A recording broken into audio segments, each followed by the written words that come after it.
Okay, so you've sent over a ton of stuff on Hurricane Milton. Looks like we've got a lot to unpack with this one. Yeah, this hurricane season has been something else, hasn't it? Seriously, it's like Mother Nature took a break and then decided to hit the fast forward button. Right. And now we have Hurricane Milton, a Category 3 hurricane, slamming into Florida's Gulf Coast. A Category 3 on landfall, but it intensified so quickly. I mean, where do we even begin with this one? Well, one of the things that's really got people talking this season is what happened, or rather what didn't happen, in August and early September. Yeah, it was eerily quiet there for a while, wasn't it? And then suddenly, bam! 5 hurricanes practically overnight. It's crazy. Totally. The Associated Press coverage you sent really highlights that.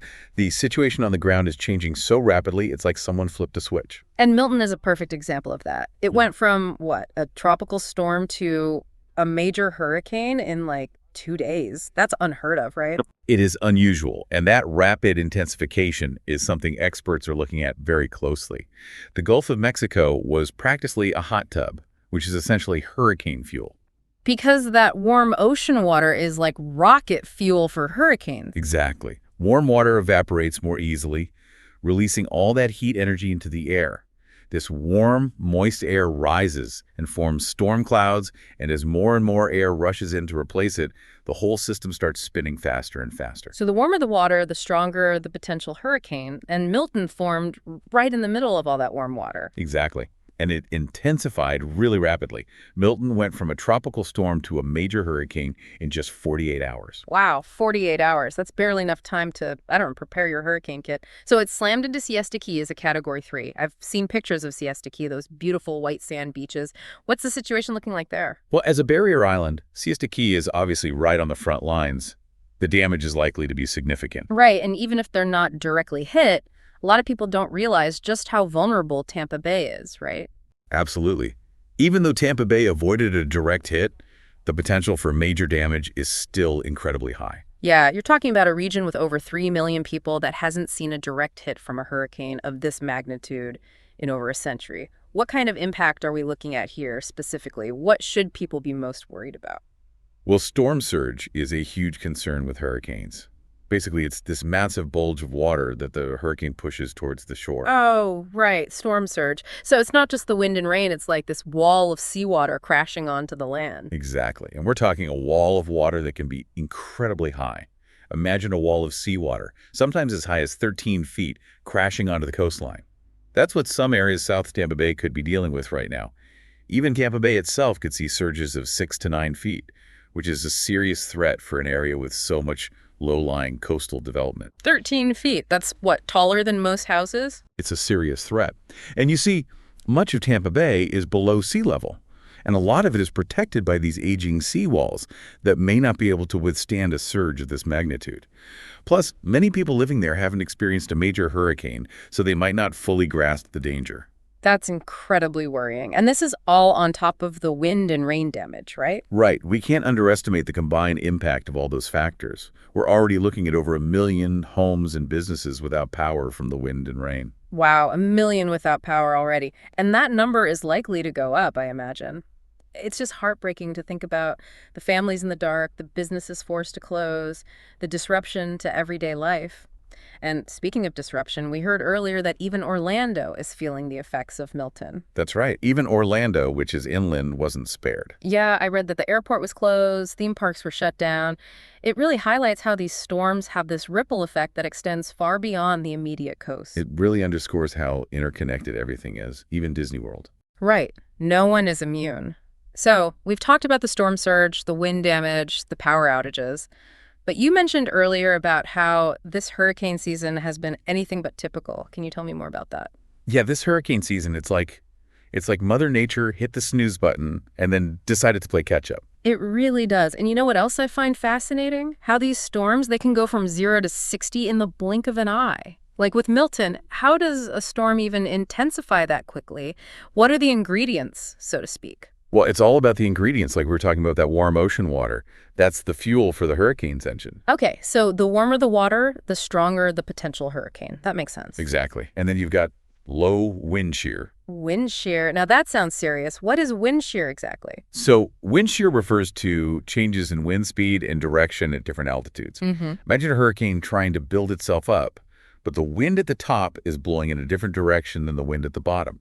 Oh, wow. I see what you mean. So too much wind shear, it can actually tear a hurricane apart. Yes, exactly. It's like trying to build a house of cards in a windstorm. But in Milton's case, there was very little wind shear, so it was able to intensify very rapidly. Wow. So Milton had the perfect conditions, unfortunately. Warm water, calm winds, a recipe for disaster.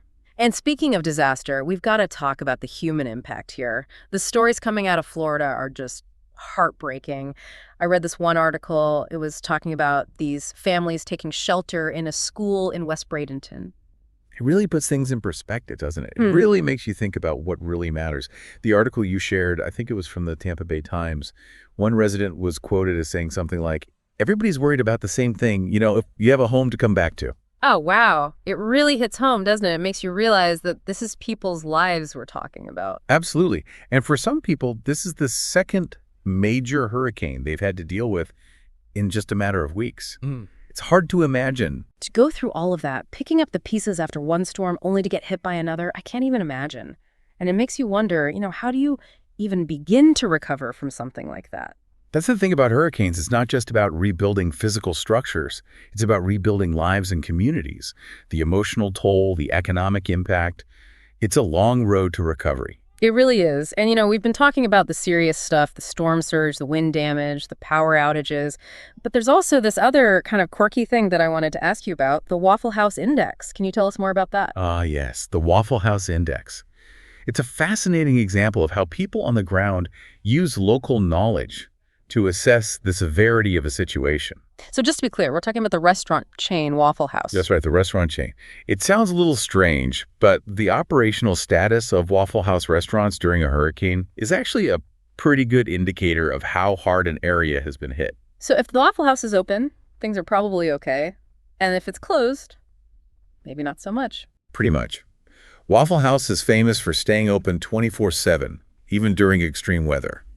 They have this whole system in place, backup generators, dedicated employees. They're prepared to weather the storm, so to speak. That's incredible. So they don't mess around. They are prepared. No, they don't.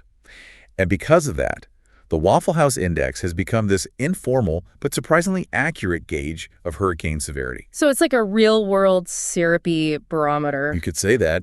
If a Waffle House is closed, it usually means things are really bad, power is out, roads are blocked, and it might not be safe for people to be out and about.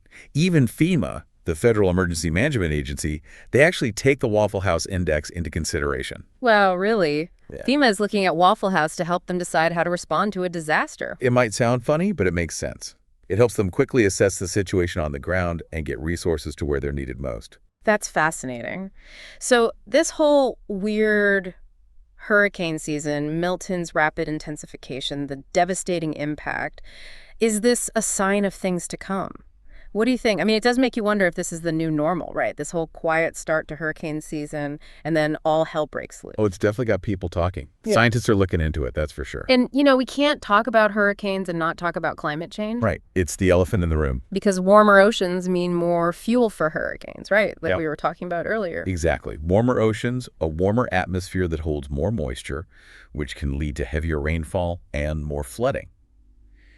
And then on top of that, you've got those shifts in atmospheric patterns, potentially changing both storm tracks and intensity. It's a lot. It's like climate change is throwing everything out of whack. Yeah, and it's not just that we'll have more hurricanes. It's that the hurricanes that do form have the potential to be a lot stronger and a lot wetter. Right.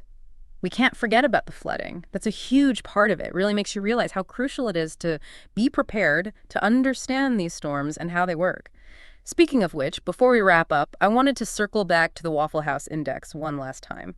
Just such a fascinating example of human ingenuity, I guess you could call it. It really is, isn't it? Yeah. It's not some fancy algorithm or computer model. Yeah. It's just people on the ground using their common sense and experience to figure things out. Exactly. They know their stuff, they're prepared, and they've got the grit to keep going, even when a hurricane is bearing down on them. It's inspiring, really. It is, and you see that same spirit of resilience in all these communities that get hit by hurricanes. Yeah, you see those images on the news, the first responders, the volunteers, the neighbors helping neighbors. It's a powerful reminder that even in the midst of all this chaos and destruction, there's still compassion, there's still hope. Absolutely. That's the human spirit for you, always finding a way to come together. Well said.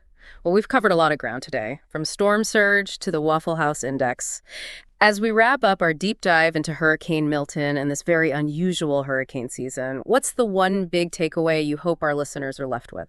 When it comes to hurricanes, it's not just about the wind and the rain. It's about understanding how everything is connected, the science, the human impact, the importance of being prepared. And it's about recognizing that even in the face of these powerful storms, we have the resilience, the compassion, and the ingenuity to weather the storm. I couldn't agree more. It's about coming together, learning from each other, and finding hope, even in the darkest of times. And on that note, dear listener, we leave you with this. As we've seen with Hurricane Milton, the forces of nature can be incredibly powerful and unpredictable. But so is our capacity for innovation, for resilience, and for compassion. How can we use those strengths to create a safer and more sustainable future for everyone? Thanks for joining us. MAVAKAGA.